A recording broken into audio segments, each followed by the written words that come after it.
जिसमें ये दोष 18, इसे प्रमाद कहते हैं, मद कहते हैं, ये निश्चित उसका पतन करा देते हैं। पहला, कर्तव्य अकर्तव्य के विषय में विपरीत धारणा होना, भारी दोष है ये। इसीलिए सत्संग और शास्त्र स्वाध्याय करना ही चाहिए, जरूरी है। जैसे प्राणों के पोषण के लिए अन्न, जल, वायु जरूरी है, ऐसे ही हमें जीवन यात्रा के लिए सत्संग जरूरी है, शास्त्र स्वाध्याय जरूरी है। मुझे क्या करना चाहिए, क्या नहीं करना चाहिए, इसका ज्ञान होना चाहिए। हम कोई पशु नहीं है, मनुष्य शरीर है। कर्तव्य अकर्तव्य के विषय में विपरीत धारणा, ये करना चाहिए, ये नहीं करना चाहिए, ऐसी उसकी कोई धारणा नहीं। जो मन में आया सो कर रहे हैं। ये क्या है? प्रमादी मनुष्य का लक्षण है। अहंकारी, मद दोष से युक्त ये पतन को प्राप्त होता है, दुख को प्राप्त होता है। दूसरा, असत्य भाषण में सुख मानना। देखो, क्या झूठ बोलने के बाद आपको जलन होती है? मैंने क्यों झूठ बोला? आपका हृदय जलता है? नहीं। तो प्रमाद स्थिति है।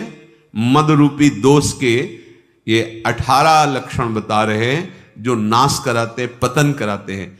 तो झूठ एक तो बोलिए मत। कहीं ऐसा अवसर हो, किसी के प्राण बच रहे हों, किसी का बहुत मंगल हो रहा हो, तो चलो बोल देते हैं।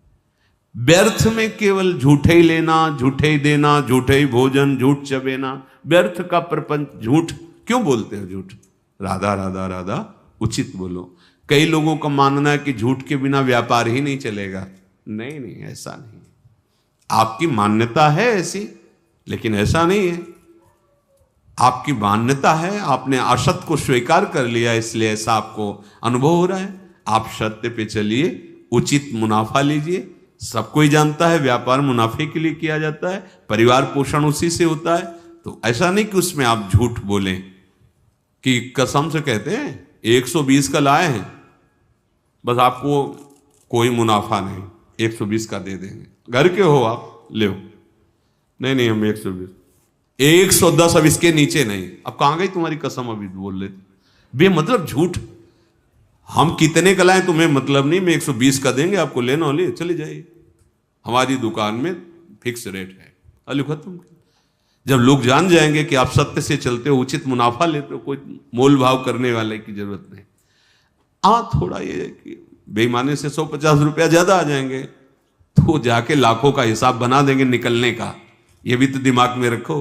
वो हिसाब ऐसा बनाएंगे, लाखों रुपया दवाइयों में जाएगा। होश में, अधर्म के द्वारा कमाया हुआ धन न इस लोक में सुख देता है, न परलोक में।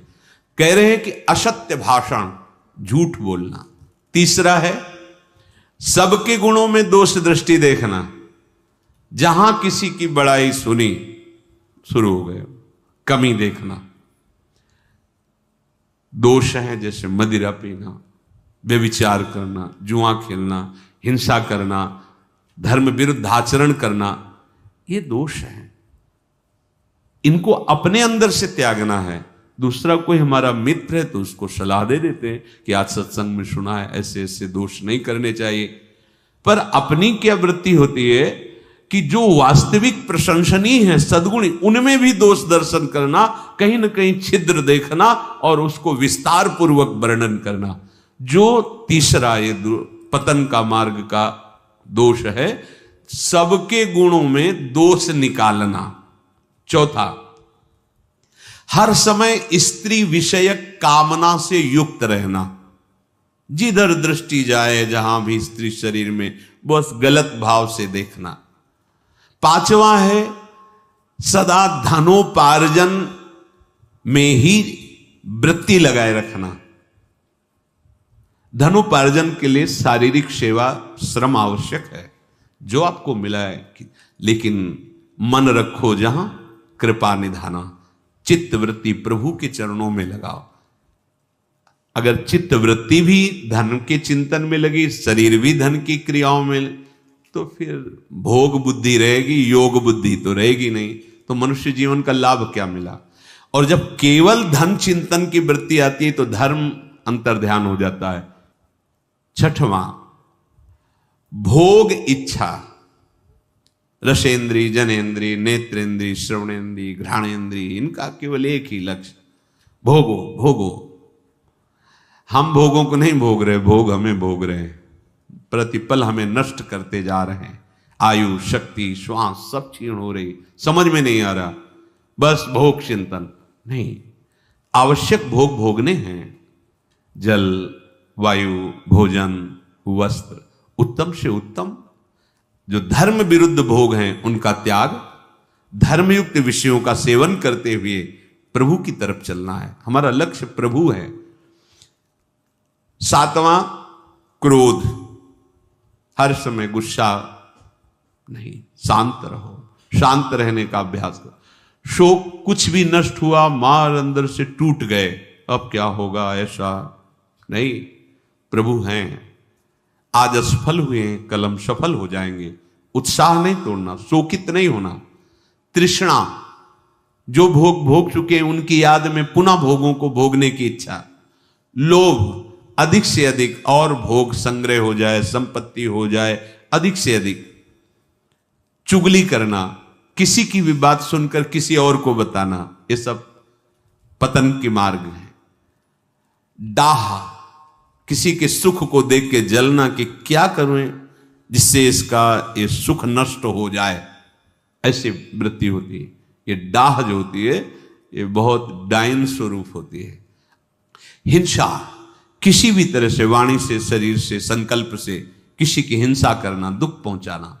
संताप, हर समय जलते रहना होता है। जब भगवत विमुख होता है तो हृदय जलता रहता है।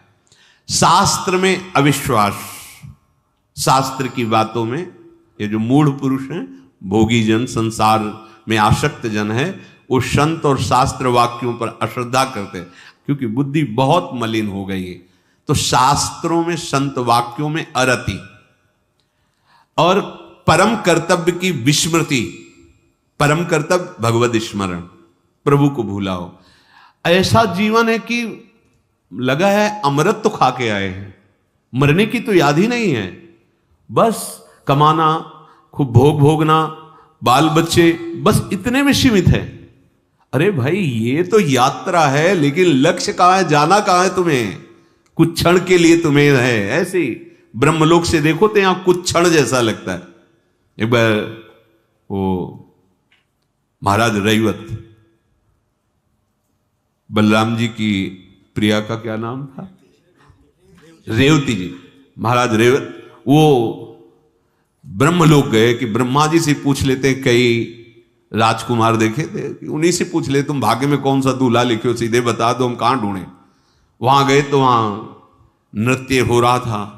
थोड़ी देर रुके रहे, जब नृत्य आदि हुआ तो ब्रह्मा जी को प्रणाम किया। कैसे आए? बोले पुत्री ब्याह योग्य है, तो 2-4 कुल के राजकुमार देखे हैं, उनमें से कौन है आप ही बता दो, क्योंकि भाग्य रचयिता तो आप ही हो।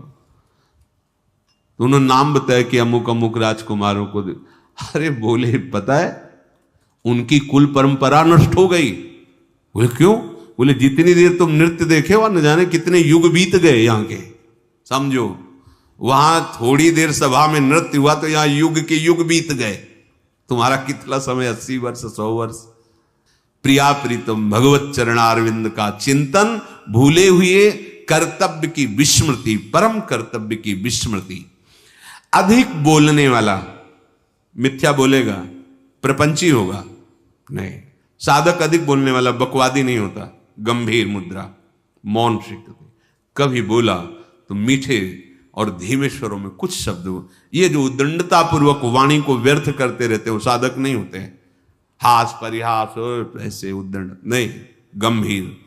वो हर इंद्री की ऊर्जा शक्ति को संचित करते हैं और उसी के बल से विषयों पर विजय प्राप्त करके निरंतर भगवदाकार वृत्ति करते हैं। आप देखो, नेत्रेंद्री को बंद कर दिया गांधारी जी ने। जब सुना हमारे पति धृतराष्ट्र बाह्य नेत्र रहित है, बंद कर दिया, पट्टी बांध ली। देखो कितनी ऊर्जा शक्ति एकत्रित कर ली। जब महान महाभारत का युद्ध हो, देखा कि भगवान श्री कृष्ण उधर हैं तो मुश्किल हो जाएगा दुर्योधन को बचना। उनका बेटा तू निर्वस्त्र होके आजा, आज मैं पट्टी खोलूंगी अपनी आंखों की, तुझे देखूंगी, मेरी जहां दृष्टि पड़ेगी वज्र का शरीर हो जाएगा तेरा, क्योंकि मैंने नेत्र शक्ति को रोका है। ये जो आप खर्चा कर रहे हो ना, ये साधु नासाग्र दृष्टि, नाम चिंतन भजन, उसकी हर इंद्री में पावर जो है वो समिट रहा है और उसी से ऊर्ध्व गति को प्राप्त। जितना आप इंद्रियों को खर्चा करेंगे विषय सेवन में, उतने ही अध्यात्म से गिरते चले जाएंगे। देखो नेत्र खोला, वो तो भगवान ने लीला करके होंगे, बच्चे हो क्या, मां के सामने ऐसे खड़े हो जाओगे, इतना तो ढक लो, पत्ते से ही ढक लो। भगवान अपने भक्त का प्रण पूरा करने के लिए कुछ भी कर सकते हैं। भीम ने प्रण किया था, जिसमें तुम ताल दे रहे हो कि बैठा लो द्रौपदी को निर्वस्त्र करके, इसी को महासंग्राम में तोड़ूंगा। तो अगर गांधारी की दृष्टि पड़ जाती तो भीम नहीं तोड़ पाते। वज्र का शरीर हो गया, चाहे जितना प्रहार करो कुछ बिगड़ने वाला नहीं। बस यहां तो उन्होंने कहा बेटा चूक कर दी, यहीं से मारे जाओगे। देखो दृष्टि को रोका तो कितनी सामर्थ्य उनकी आ गई। पहले जैसे ऋषिजन थे, बोल दिए सहज में कि ऐसा ही होगा, वैसा ही होगा, क्योंकि वो कभी झूठ नहीं बोलते, कभी वाणी को व्यर्थ नहीं बोलते, क्योंकि उनकी जितनी वाणी की सामर्थ्य है वो सब संचय करते थे, सत्यवादी थे, निरंतर मंत्राकार वृत्ति रहती थी, तो उनकी वाणी सत्य होती थी, उनका निर्णय सत्य होता था, उनका दर्शन सत्य होता था, उनकी चेष्टाएं सत्य होती थी। यहां कह रहे कि जो अधिक बकवादी है, बहुत सावधान। उपासक चाहे स्त्री शरीर हो चाहे पुरुष शरीर, सबसे ज्यादा वाणी से अपराध होता है, इसको मौन रखिए। आवश्यक है तो उत्तर दीजिए, नहीं तो मौन शांत। फिर आप देखिए आपके मंत्र में बार बार वृत्ति। ये तो जो भजन करते हैं, देखो आप भजन जब में आपकी जब रुचि होगी तो बोलने की इच्छा नहीं होगी, अगर आप बोलना भी चाहोगे तो एक जलन होगी, ये क्रम रुक जाएगा जो चल रहा है। और अगर बोल पड़े और थोड़ी देर रुचि ले ली तो आप देखोगे मंत्र उसमें विक्षेप पड़ रहा है, वो रुक भी सकता है। बहुत सावधान। हम बोले तो भगवत चर्चाया हित सत्य प्रिय बात बोले, आवश्यक हो तो नहीं अपना नाम चलाएं, खूब सेवा करो, शरीर से खूब सेवा करो। ये जो लोग कहते हैं काम करते हुए भजन नहीं होता, अभ्यास ठीक नहीं है इसलिए ऐसा है। खूब सेवा होती, खूब सेवा, सुबह से लग करके शाम तक खूब सेवा करते रहो, पर भजन निरंतर चलता रहता है। भजन में ऐसी त्रुटि नहीं होती कि हमारी सेवा करते समय भगवत विस्मृति हो जाए, नहीं, अभ्यास की कमी के कारण। तो अपने को बड़ा समझना, अपने को श्रेष्ठ समझना, जिसमें ये दोष 18 हैं, वो पुरुष निश्चित पतन हो जाएगा, निश्चित। वो जिसे नाश शब्द कहते हैं, नाश का मतलब होता है स्मृति का नाश, आनंद का नाश, उन्नति का नाश, जो आपको मानव देह में परम लाभ मिलना था उससे आप पतित हो गए। तो पहला है कर्तव्य अकर्तव्य के विषय में विपरीत धारणा, दूसरा है असत्य भाषण, तीसरा है गुणों में दोष दृष्टि, चौथा है स्त्री विषयक कामना का ही चिंतन करना, पांचवा है सदा धनोपार्जन में ही लगे रहना, छठा है भोग इच्छा, सातवां क्रोध, आठवां शोक और नवां तृष्णा, 10वां लोभ, 11वां चुगली करने की आदत, 12वां डाह, 13वां हिंसा और 14वां संताप, 15वां शास्त्र में अरति और 16वां परम कर्तव्य की विस्मृति, 17वां अधिक बकवादी और 18वां अपने को सबसे श्रेष्ठ मानना। इन 18 दोषों से अपने को बचाकर अपनी उपासना को परिपक्व करे। भजन करना कठिन, करके बचाना कठिन, बचा के पचाना कठिन। पच जाए तो सिद्ध पुरुष हो जाए, भगवत साक्षात्कार हो जाए। पहले त्रिगुण के रचे हुए तीनों देह, तीनों लोक, इनसे राग रहित होना, ये बड़ा ऊंचा महाभाव महाप्रेम है।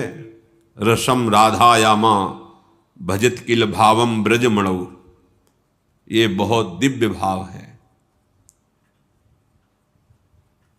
इसका बड़े बड़े महापुरुष जन भावना भी नहीं कर सकते, ऐसा एकांतिक रस वृंदावन का है।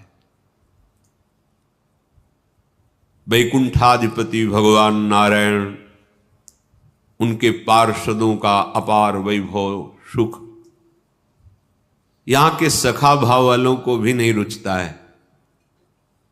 ब्रज के सखा भाव वालों को भी वैकुंठाधिपति का वो महाऐश्वर्य महामहिम रुचता नहीं। फिर आगे वात्सल्य और कांता भाव तो कहना ही क्या है, फिर ये तो महामाधुर्य रस है, महाप्रेम, परम आनंद मोद। तो जिसके हृदय में सत्संग से बात बैठ गई कि तीनों लोकों में कहीं नित्य सुख नहीं है, अनित्य माया रचित, माने दिखावा, दिखाई दे रहा है नहीं। यहां से लेके ब्रह्मलोक, आ ब्रह्म स्तंभ पर्यंतम सर्वम मायामयम जगत। मां माने नहीं, या माने जो है नहीं वो दिखाई दे रहा है, जो है उसे ढक दिया, इसी का नाम माया है। आ ब्रह्म स्तंभ पर्यंतम, तिनके से लेके ब्रह्मलोक तक, स्थूल सूक्ष्म कारण तीनों दे, ये त्रिगुणात्मिका प्रकृति से ही प्रभावित है। उपासक जब इस कोटि का चिंतन करता है कि तीनों लोकों के भोग सुखों का त्याग विश्ववत, ब्रह्मादिक के भोग सब विषम लागता है, और तीनों देहों से अपनापन खत्म, स्थूल सूक्ष्म अंतःकरण आदि, कारण स्वभाव। ये बहुत बड़ी बात हो गई उपासना की। ये इसीलिए गुरु कृपा, ऋषिकों की कृपा, श्री जी की कृपा मनाई जाती है। तीनों शरीरों से राग रहित होना बहुत कठिन है। यद्यपि कहीं कोई बंधन नहीं, हम ही ने स्वीकार किया है, अस्वीकृति होना बहुत कठिन है। स्वीकृति हो गई, मैं स्त्री हूं, मैं पुरुष हूं, मैं गोरा हूं, मैं काला हूं, आदि आदि। स्वीकृति हो गई मन में तदात्म, बुद्धि का निश्चय, मन का संकल्प विकल्प, चित्त का चिंतन, अहम का कर्ता भोक्ता भाव, स्वीकृति, ये मैं ही हूं, मेरा स्वभाव, ये हमारी गलत स्वीकृति हुई है। स्थूल में, सूक्ष्म में, कारण में हमारी गलत मांगे, इंद्रियां मन करने लगे कि बाह्य भोगों में परमानंद है, ये भ्रम बैठ गया। जो भ्रमित है उनको ये बात ही समझ में नहीं आएगी, ऊपर से निकल जाएगी। अध्यात्म है, ये सत्य सच्चिदानंद प्रभु का मार्ग है, मायाकृत मार्ग थोड़ी कि तुम्हारी प्राकृतिक बुद्धि इसमें निर्णय कर पाएगी। जब तक भजन के द्वारा असाधनों का त्याग करके ये अंतःकरण पवित्र नहीं हुआ, तब तक इस बात की सोच भी नहीं आएगी हृदय में। पर बड़े भाग्यशाली हैं अपने लोग कि अपने को कथन श्रवण करने का सौभाग्य मिल रहा है। श्रीपाद कह रहे हैं, प्रकृत्यंतम गत्वा जड़ मनित दुखात्म शकलम। अनित माने झूठा, जितना कुछ ये रचना है ये सब मिथ्या है। वेद भी कहते हैं, उपनिषद भी, ब्रह्म सत्यम जगन मिथ्या। भगवान शिव भी कहते हैं, उमा कहो मैं अनुभव अपना, सत हरि भजन जगत सब सपना।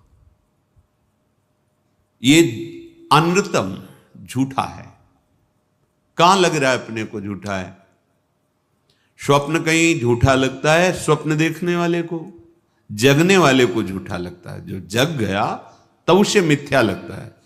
तो जिसके हृदय में शुद्ध सच्चिदानंद ज्ञान का प्रादुर्भाव हुआ, वो देख रहा है कि ये संपूर्ण जगत सत्य है, इसमें तो ब्रह्म, और ये जो नानात्व तो है ये भ्रम है, ये झूठा है, ये जड़ अनृतम दुखात्म शकलम। इसका जितना तुम चिंतन करोगे तुम्हारी बुद्धि में जड़ता आने लगेगी।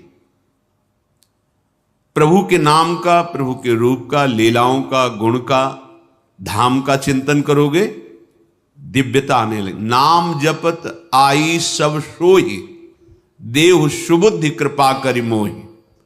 जैसे जैसे नाम जप करोगे सब ज्ञान प्रकट होने लगेगा। भगवद आश्रित होकर नाम जप करते हुए असाधनों का, धर्म विरुद्ध आचरणों का त्याग, तो पवित्र बुद्धि से फिर ये बात आपको समझ में आएगी। संपूर्ण जगत कैसा है? दुखात्म सकलम। भगवान कह रहे दुखालयम अशाश्वतम। जो भगवान बोल रहे हैं, महापुरुषों को वही अनुभव हो रहा है। पवित्र बुद्धि है, हमारी अपवित्र बुद्धि है तो हमें शरीर अच्छा लगता है, शरीर के भोग अच्छे लगते हैं, शरीर संबंधी प्राण प्रिय लगते हैं। ऐसा लगता ही नहीं कि मरना है, जाना है यहां से। हम यहां जो करने आए हैं वो कर नहीं रहे, जो नहीं करना चाहिए वो कर रहे हैं। तो मृत्यु की बात सोचते ही भयभीत हो जाओगे। देखो अंदर बातें बनाना अलग बात है, अहंकार से कुछ भी बोल दो, लेकिन एकांतिक हृदय में चिंतन करके देखो मरना है, कैसा लगता है? भयभीत हो जाओगे।